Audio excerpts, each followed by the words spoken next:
Imagine your life as a vast tapestry woven with the threads of your experiences, memories, and choices. Yet, this tapestry is far from complete. Invisible threads, though not immediately evident, profoundly shape the way you perceive the world, respond to situations, and interpret your very existence.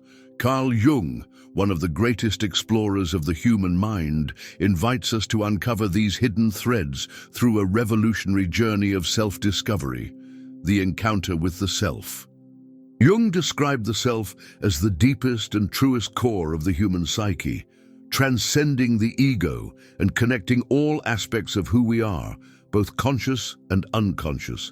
It's not just an abstract idea, it's a transformative experience. Encountering the self is like turning on a light in a dark room. Everything that was once hidden, the shadows, repressed fears, and unrealized potentials, suddenly comes into view. But why does this so profoundly change our reality? Because most people live with a fragmented view of themselves. We are often prisoners of the ego, the part of the psyche that seeks control and external validation. The ego builds narratives about who we are, frequently based on social conventions, unresolved traumas, or masks we wear to please others. Yet the self is so much more. It's the integration of all we are, light and shadow, reason and emotion, past and present. Finding the self is no simple task.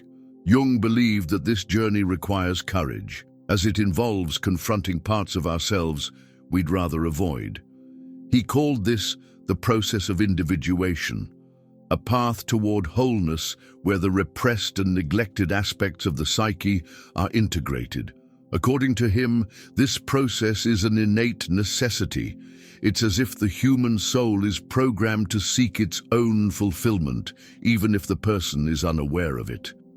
In this sense, the search for the self can be compared to the hero's journey, a universal archetype identified by Jung across various cultures. Just as the hero steps out of their comfort zone, faces dragons, and returns transformed, the individual seeking the self undergoes internal challenges, emotional pain, existential doubts, and the need to dismantle old beliefs.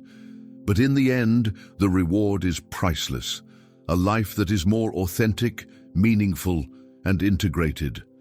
What makes the discovery of the self so revolutionary is that it redefines how we see the world. When we connect with our essential core, we stop seeking external approval to validate our existence.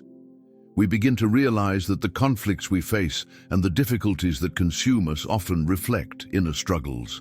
By reconciling these aspects within ourselves, we view the world with fresh eyes.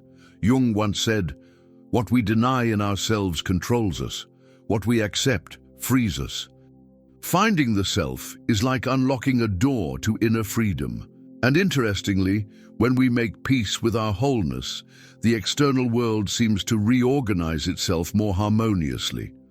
Not because the world has changed, but because our perception of it has. But the path to the self is not fully illuminated. It is filled with dark zones, what Jung called the shadow. The shadow consists of all the aspects we repress or deny in ourselves, often because we believe they are unacceptable or incompatible with the image we want to project. It can include traits like anger, envy, or even talents and desires we haven't had the courage to explore. Confronting the shadow is uncomfortable. It forces us to face what we reject, not only in ourselves but also in others. Jung observed that we tend to project our shadow onto others, blaming the environment or those around us for our own internal conflicts. For instance, the intolerance we feel towards someone might reflect something we refuse to accept within ourselves. When we encounter the self, we realize that the shadow is not an enemy. It is a part of who we are. Integrating it means accepting that we are multifaceted, human, imperfect. This integration reduces the need for projections and brings clarity to our relationships and the world around us. The change in reality that occurs when finding the self is not magical, but psychological and spiritual. It's like adjusting the focus of a camera. Before, we might have been stuck with a narrow view, driven by the ego and external demands. Now we see situations with greater depth. We recognize that external circumstances don't have the power to define us. What matters is how we interpret them. This transformation echoes Eastern philosophy, particularly the concepts of mindfulness and acceptance. For example, in Buddhism, there is the idea that suffering arises from attachment to what we wish to be or from fear of what we avoid. When we find the self, we transcend these attachments because we begin relating to life from our essence, not from illusions created by the ego. On the journey to the self, archetypes play a fundamental role. These are universal patterns of behavior and experience that live in our collective unconscious. Jung identified figures like the sage, the hero, the lover, and the puer aeternus, the eternal child, as expressions of these archetypes. Each archetype is a piece of the puzzle that forms who we are. For instance, the hero helps us overcome challenges, while the sage invites us to reflect and learn. But there are times when we cling too tightly to one specific archetype, neglecting the others. Someone who lives solely in the hero archetype might become obsessed with achievements, ignoring the need for rest or emotional connection, represented by other archetypes. When we find the self, we learn to balance these archetypes. Instead of being dominated by one, we allow all of them to coexist in harmony. This makes us more flexible, creative, and prepared to handle life's complexities. One of the deepest revelations of this journey is the realization that the self is not only the center of our individuality, but also a bridge to something greater. Jung believed that by connecting to the self, we also connect to the collective unconscious, a dimension shared by all humanity. This idea resonates with various spiritual and philosophical traditions. The self, in this sense, is like a drop in the ocean, unique and distinct, yet simultaneously part of the whole. When we understand this, our perception of reality shifts once again. The individual and the universal intertwine, and we begin to see our life as part of a greater flow, full of meaning. When we find the self, the way we relate to others is profoundly transformed. Previously, our connections often stemmed from expectations, insecurities, or projections. However, integrating the self dissolves these barriers. By embracing our shadow and accepting both our light and dark aspects, we become more compassionate. This is because we recognize that the same forces at work within us also operate in others. As Jung said, knowing your own darkness is the best method for dealing with the darkness of others. This balance fosters greater empathy while maintaining healthy boundaries. Moreover, relationships shift from being driven by need to being more authentic. When we are connected to the self, we no longer seek to be completed by someone else. We understand that we are already whole. Instead, our connections become opportunities for mutual growth and genuine sharing. Jung believed that the discovery of the self is, at its core, a spiritual experience. But this spirituality doesn't have to be tied to any specific religion.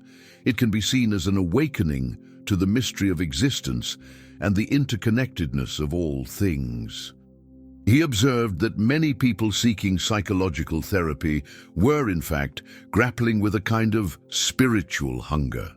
They felt disconnected from a greater purpose or from their own essence. The individuation process, which leads to the encounter with the self, often filled this void. In practice, this means that reality is no longer seen merely as a series of isolated events, but takes on a symbolic dimension. Everyday occurrences, once considered mundane, can be perceived as part of a larger process of learning and self-discovery. Dreams, meaningful coincidences, or synchronicities as Jung called them, and even challenges start to be seen as messages from the unconscious, pointing toward paths of growth. Though discovering the self is liberating, it does not come without cost. Jung often warned of the challenges of this journey. Integrating repressed parts of oneself can stir intense internal conflicts and even existential crises. It's like peeling back the layers of an onion. Each removed layer reveals something deeper, but may also bring tears. Additionally, the individuation process often requires letting go of old identities, beliefs, and relationships that no longer align with our essence. This can be painful, but it is also freeing. The transformation is like the symbolic death of who we thought we were, allowing us to be reborn as more authentic versions of ourselves. In this sense, the encounter with the self demands courage, patience, and above all, commitment to inner truth. When we finally connect with the self, our perception of reality is forever altered. This doesn't mean we stop facing problems or achieve constant happiness. Rather, we approach life with greater serenity and purpose. By deeply understanding ourselves, we realize that we are not victims of circumstance. We become co-creators of our reality, taking responsibility for our choices and for how we respond to what happens to us. This shift in perspective is revolutionary because it returns the power we once attributed to the external world back to us. Furthermore, discovering the self allows us to live more in alignment with our values and passions. We no longer feel compelled to follow societal expectations or external pressures. Instead, we choose the path that resonates with who we truly are. The discovery of the self is not an endpoint, but a starting point. As Jung said, we are not here to resolve the paradox of life, but to live it. The encounter with the self gives us the tools to navigate the complexity of existence with greater wisdom, acceptance, and connection. This journey, while challenging, is the greatest adventure we can undertake. Because in the end, it doesn't just transform how we see reality, it transforms who we are, and that change reverberates through everything around us. So, are you ready to begin this quest? Finding this, yourself, might just change your reality forever.